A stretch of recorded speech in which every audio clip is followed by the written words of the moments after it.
bom dia para você de todo o Brasil. Agora são 9 horas 36 minutos, quase 9 horas e 37. Nós estamos aqui já vendo o céu de São Paulo. Hoje o dia amanheceu com chuva e a máxima aqui na capital não deve passar dos 24 graus.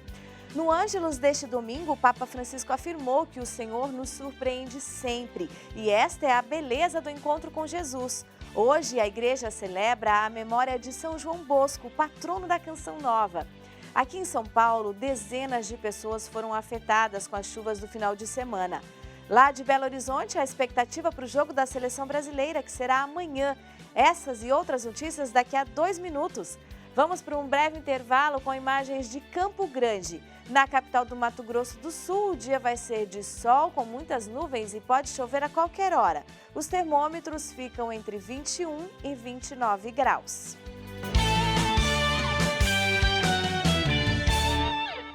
No Ângelus deste domingo, o Papa Francisco aconselhou a todos a encontrarem Jesus naqueles que estão perto, principalmente aqueles que estão ao nosso lado diariamente. A Lísia Costa conta melhor como foi. Bom dia, Lísia.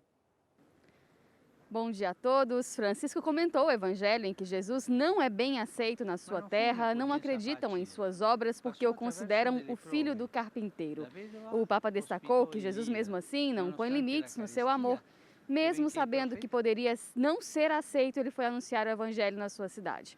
O Papa recordou que também muitos pais vivem essa experiência de ter de frente a gratidão ou a incompreensão dos filhos, mas mesmo assim não deixa de amá-los. Francisco afirmou que muitas vezes a realização da vontade de Deus acontece de modo diferente da que nós imaginamos e que se nós buscarmos milagres, não encontraremos Jesus porque ele não é encontrado na busca de novas sensações, no poder e nos sinais externos. Somente o encontra, por outro lado, quem aceita os seus caminhos e seus desafios sem lamentações.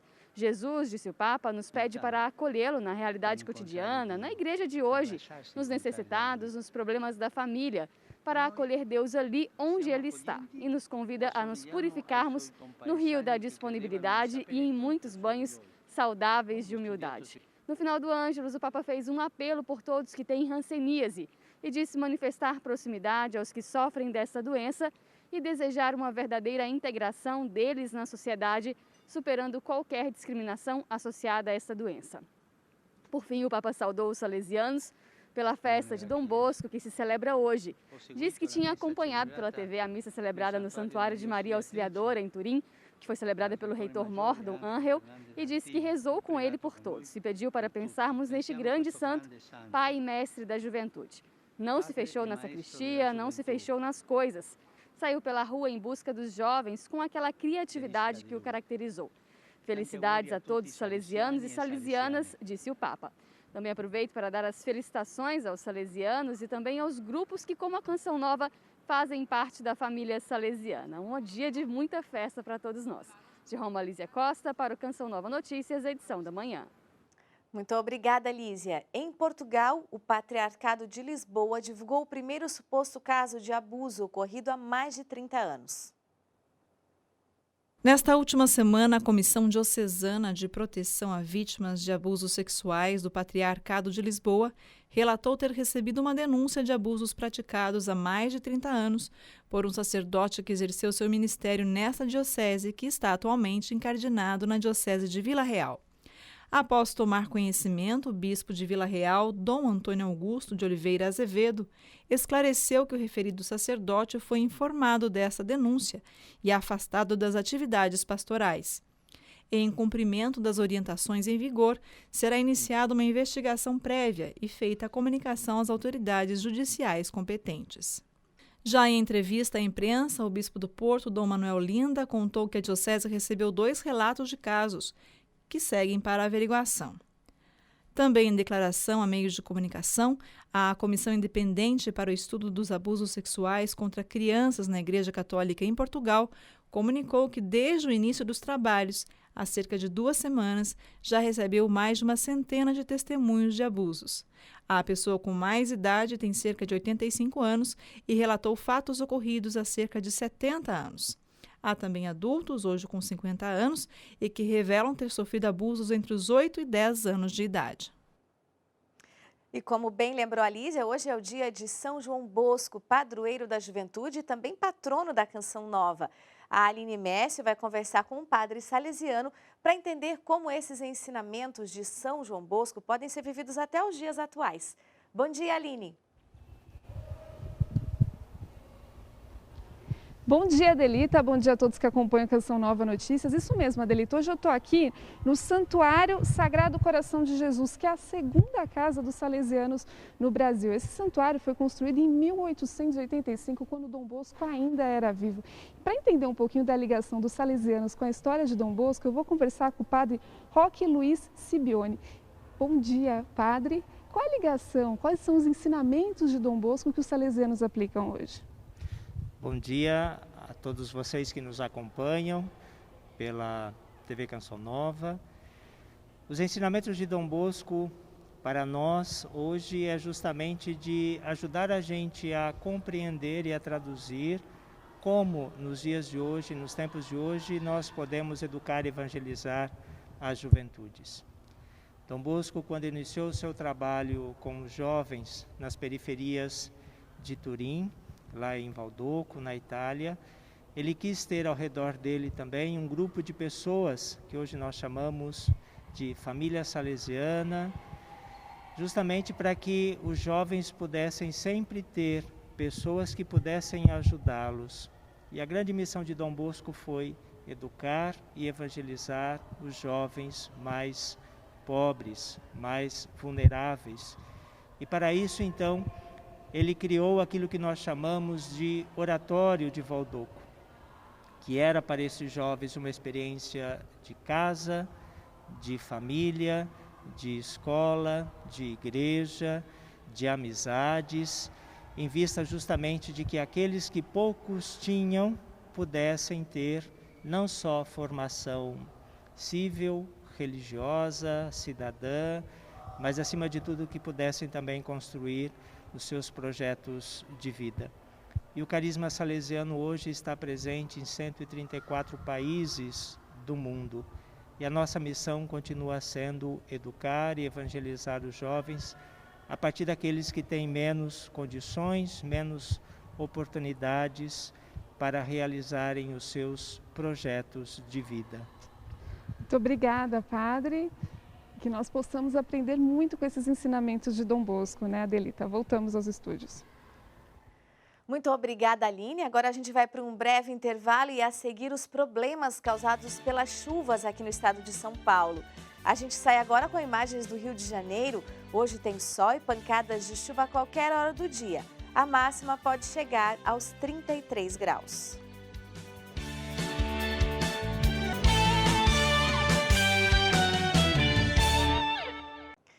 Estamos em temporada de volta às aulas. Embora muitos já tenham matriculado seus filhos nas escolas, ainda pode ter pais que estão pesquisando para saber onde colocar as crianças e os adolescentes. Para conversar um pouco sobre esse assunto, a gente conversa agora ao vivo com o doutor em educação, professor João Malheiros. Professor, bom dia, bem-vindo ao Canção Nova Notícias, edição da manhã. Obrigada, viu, por sua entrevista. Para começar, a gente gostaria de saber o seguinte: quais os critérios que os pais devem levar em conta na hora de escolher a escola dos filhos? Olha, os critérios são muitos, naturalmente não teríamos espaço aqui para explorar todos com toda a profundidade que exigiria. Mas eu creio que os pais têm que saber ponderar quais são os mais importantes, em primeiro lugar, os que têm mais peso, que são mais decisivos, e depois, no segundo momento, os secundários, os critérios secundários. Qual é o primeiríssimo critério? Os pais têm que perguntar-se se a escola do seu filho, né, comunga com os mesmos valores da família. Isso é básico.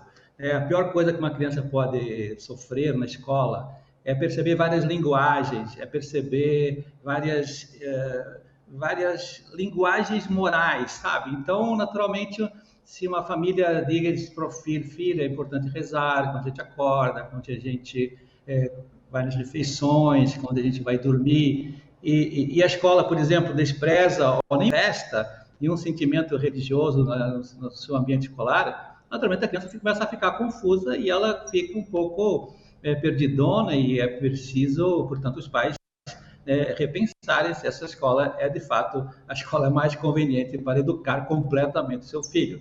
Tá Um certo. segundo critério que eu gosto também de frisar muito para os pais é pensar que cada filho é diferente. Eu sou o defensor da educação personalizada. Ele não pode querer colocar, talvez, todos os mesmos filhos na mesma escola, porque tem idades diferentes, porque tem temperamentos diferentes, porque tem capacidades diferentes, porque tem dons diferentes. Então, por exemplo, um filho que está agora do 0 aos 5 anos, educação infantil, é muito importante que essa escola seja uma escola pequena, bem familiar, que seja a continuação do ambiente da sua casa, que a criança se sinta estimulada aí na escola, que goste, pois, da atividade, que não seja uma escola que seja um depósito de alunos, mas haja um projeto pedagógico consistente. Se a criança está dos 6 aos 11 anos, que é o chamado Fundamental 1, naturalmente essa criança tem que estar sendo muito bem alfabetizada. Esses anos são básicos, então tem que ter professores consistentes, tem que estimular a ler, tem que estimular a socializar, pois os professores têm que ensinar a criança a socializar corretamente, porque é muito importante que eles aprendam com os iguais nessas idades. Se a criança já está com 12 a 14 anos, 11 a 14, vem essa fase da adolescência, do Fundamental 2 chamado, é muito importante que os pais estejam vigilantes toda a questão da puberdade, da adolescência, porque costuma desfocar muito nessa idade, sabe? Então, se a escola não ajuda, não colabora num ambiente exigente, num ambiente controlado, num ambiente também carinhoso, as crianças começam a se desvirtuar e vão para a escola tudo menos estudar e vão mais para paquerar, brincar, estudar outras coisas. Tá certo, E se está no professor. ensino médio, o ensino médio é importantíssimo que os pais também pensem assim: o meu filho é para fazer um ITA, um IME, uma faculdade de medicina, então vamos pôr uma escola com conteúdo exigente, integral. Se meu filho é um artista, que ele vai se canalizar para a música, para a pintura, para a arte, para o teatro, então faça uma escola um pouco mais light, que não precisa estudar tanta bobagem, não perca tanto tempo e tenha oportunidade de desenvolver os seus dons artísticos. Então, o primeiro aspecto são esses dois que eu sempre gosto de salientar. Agora, naturalmente, eu tenho que conhecer muito bem quem é a diretora dessa escola, quem são os professores, tem que saber muito bem também qual pois, o projeto pedagógico consistente, o material didático. Eu tenho que saber, eu não posso assim jogar para a escola e falar, eu já pus lá o meu filho na escola, tem nome, tem fama, eu não preciso me preocupar. Não, você tem que interagir com a escola, você é o protagonista, você é o principal responsável. Sim, diante disso, Então, professor, como então os pais podem construir esse bom diálogo com a escola que o filho estuda? Então, os pais têm que procurar se aproximar da escola. Eu sei que tem muitas escolas que não gostam disso, mas eu, como diretor do Colégio Porto Real, naturalmente, um dos primeiros pontos do projeto é que os pais estejam muito dentro da escola. Isso eu me sinto responsável por formá-los muito bem. Os pais, quando você os ajuda a tornar-se protagonistas, mostrar para eles que eles são responsáveis pelo bom desenvolvimento, assim, não a escola somente. Então, naturalmente, os pais vão se aproximando, vão gostando da formação, vão ao diálogo, vem conversar com o diretor, vem conversar com os professores.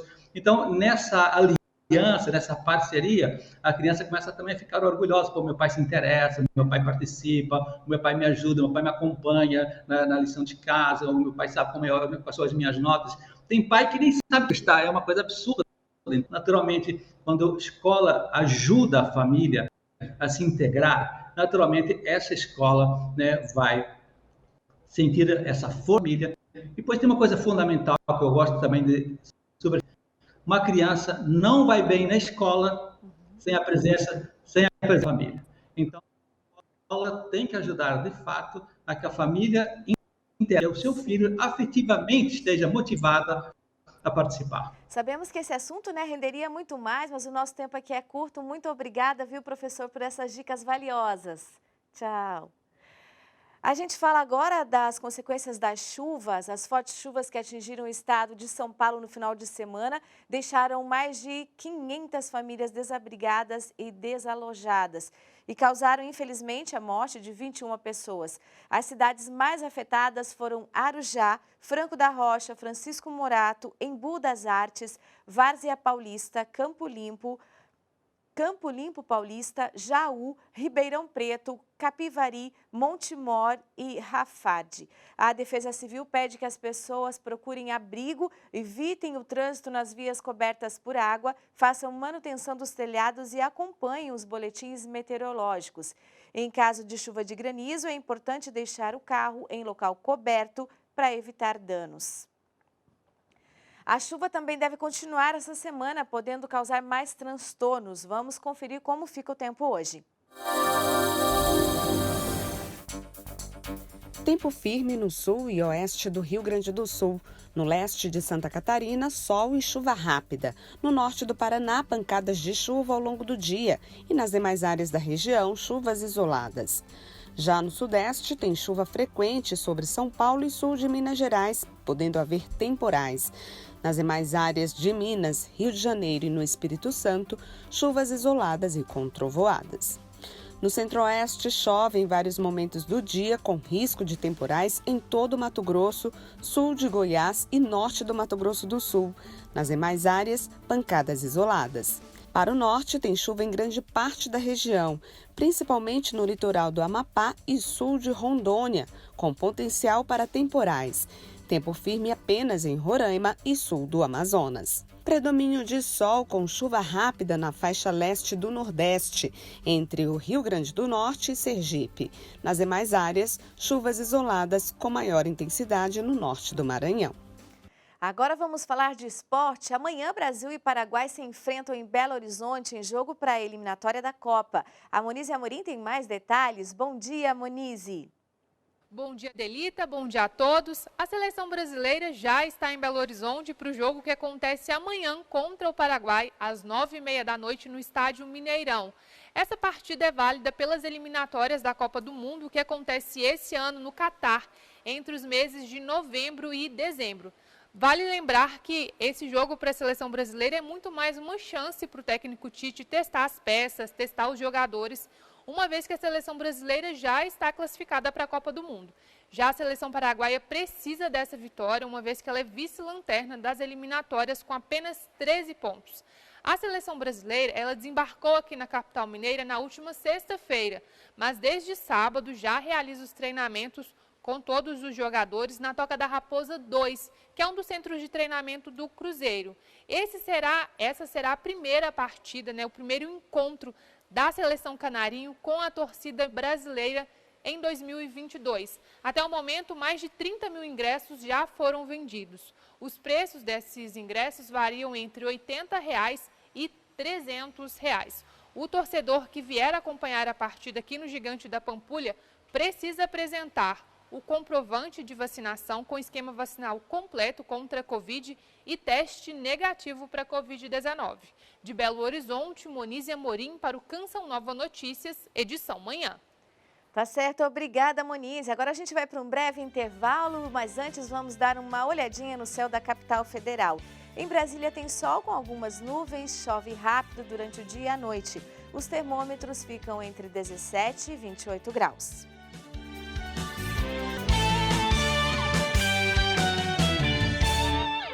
A comunidade Canção Nova recebeu nesse final de semana um encontro que traçou as metas e diretrizes para o trabalho do escotismo católico no Brasil. O movimento que leva a educação e formação humana com bases no catolicismo para jovens e crianças volta a ter atividades presenciais este ano.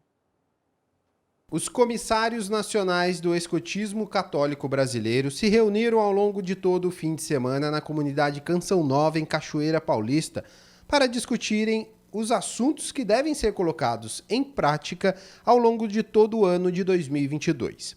O encontro contou com a participação de chefes de organizações dos escoteiros das regiões Norte, Sul, Sudeste e também de Brasília, no Distrito Federal.